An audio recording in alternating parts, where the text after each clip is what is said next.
very complex topic. So I think what most people are probably familiar with in the area of AI, if you think about, ChatGPT, you ask ChatGPT something and it makes things up, right? And so sort of the technical term for this is hallucination. So it uses what it has learned and puts things together in novel ways, and they just aren't right. And so that is obviously, in terms of information and misinformation, a huge societal challenge that we need to address.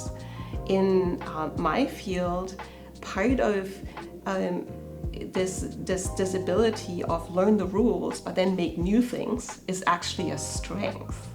Right? So for us in the molecular world, it's putting atoms and molecules together in novel ways with novel functions that, if the predictions are true, it actually enables us to do many more new things. And so it can be really exciting, and can be very exciting in terms of generating very precise therapeutics and medicines that we could have never thought of.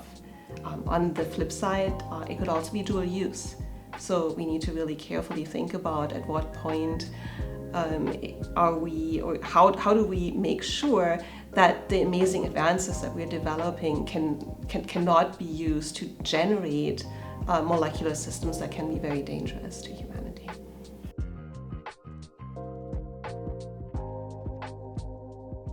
I work in biomedical imaging.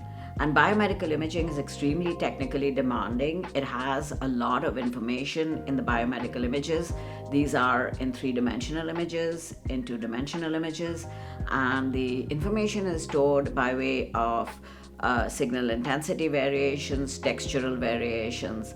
And to date, when radiologists look at these images, they look through stacks and stacks of images, and they use pattern recognition and other methods for assessing what is wrong and what is different from normal. But for the volume of images that we are getting today, it is very difficult for a single person to sit and sort through and look at every single image that comes through.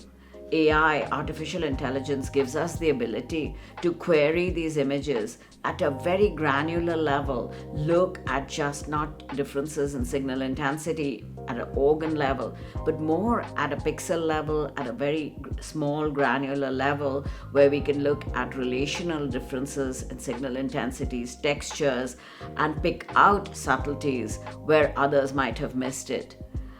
And there are lots of tasks which are very tedious in biomedical imaging, and AI can help us go through these tasks in a much faster manner. I think this is going to be an emerging field. We are just, I think, at the tip of the iceberg at this point.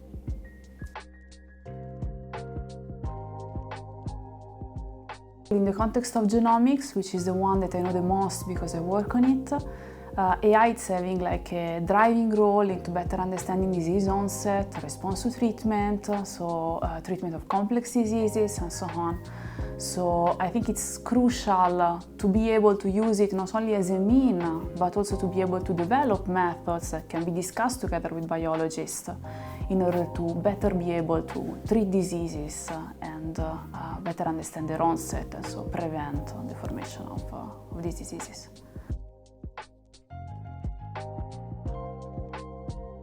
I think part of being in academic science, right, is the opportunity to engage with people across the world. And it's not that, academic research is a business, but it's very much like a relationship opportunity. I think now more than ever, because of the pandemic, it's very easy to get caught in your own specific problem. And even for people who are like true network biologists, they're specialists in their question. And so I think you can be in your own country and go to a conference and meet people. But I think having the opportunity to have such an intimate interaction with a fantastic research organization like across the world, to then say like, these are the problems that we are studying with this approach. What are you working on? And be able to share that flow of information is pretty special.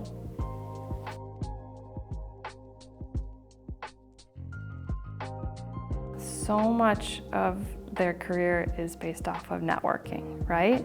So knowing people who can help them advance in their career, that can be people for them to rely on, confidants, all these types of things are really important. And that's a lot easier to develop in face-to-face interaction. So I think that's really important.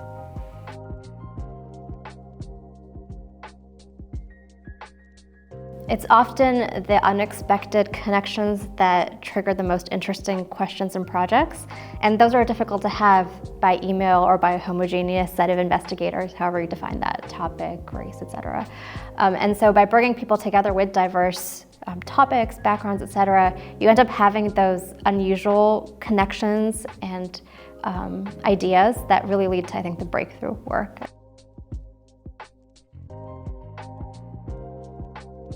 As researchers, we can become very focused in on our favorite gene or our favorite protein or our favorite pathway.